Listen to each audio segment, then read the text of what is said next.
ഇന്ന് അടിപൊളി ടേസ്റ്റിൽ ഒരു ഐസ്ക്രീമാണ് ഉണ്ടാക്കുന്നത്. നല്ല ക്രീമി ടെക്സ്ചറിലുള്ള ഒരു ഐസ്ക്രീം.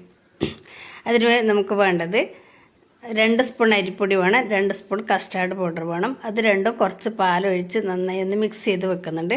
ടോട്ടൽ 1/2 ലിറ്റർ പാലാണ് എടുക്കുന്നത്. രണ്ടും കലക്കി വെച്ചിട്ട് പാലൊഴിച്ച് തന്നെ കലക്കി വെച്ചു. പിന്നെ ബാക്കിയുള്ള പാലൊരു പാത്രത്തിലേക്ക് ഒഴിച്ചു. ഒരു 4 സ്പൂൺ പഞ്ചസാരയാണ് ഞാൻ ഇട്ടത്. നിങ്ങൾക്ക് കൂടുതൽ മധുരം വേണമെങ്കിൽ 5ഓ 6ഓ ഇടാം. അതും കൂടി ഇട്ട് അടുപ്പത്ത് വെച്ച് പാലൊന്ന് തിളക്കുമ്പോൾ നമ്മൾ ഈ അരിപ്പൊടി കലക്കി വെച്ചത് അതിലൊഴിച്ച് നല്ലപോലെ ഒന്ന് കുറുക്കിയെടുക്കുക. കൈയെടുക്കാണ്ട് ഇളക്കണേ. ഒന്ന് കുറുകി വരുമ്പോൾ പാൽ മുഴുവൻ 2 പ്രാവശ്യമായിട്ടാണ് ഒഴിച്ചത്. കുറുകി വരുമ്പോൾ നമ്മൾ കലക്കി വെച്ച കസ്റ്റാർഡ് പൗഡറും കൂടി ചേർത്തു. നല്ലപോലെ ഒന്ന് തിളപ്പിച്ച് ചെറുതിയിൽ കുറുക്കിയെടുത്ത് ഒന്ന് കട്ടിയായി വരുമ്പോൾ ഈ ക്രീമി പരുവത്തിലായി വരുമ്പോൾ തീ ഓഫ് ചെയ്യണം. പിന്നെ തണുക്കാൻ വെക്കുക.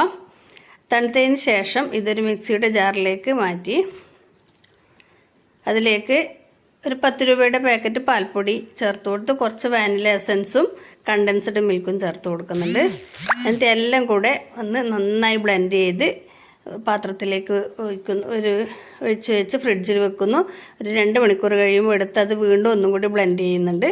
പിന്നെ വീണ്ടും പാത്രത്തിൽ ഒഴിച്ച് ഫ്രീസറിൽ വെച്ച് തണുപ്പിച്ചെടുത്ത് നല്ല അടിപൊളി ഐസ്ക്രീം റെഡി ആയിട്ടുണ്ട്.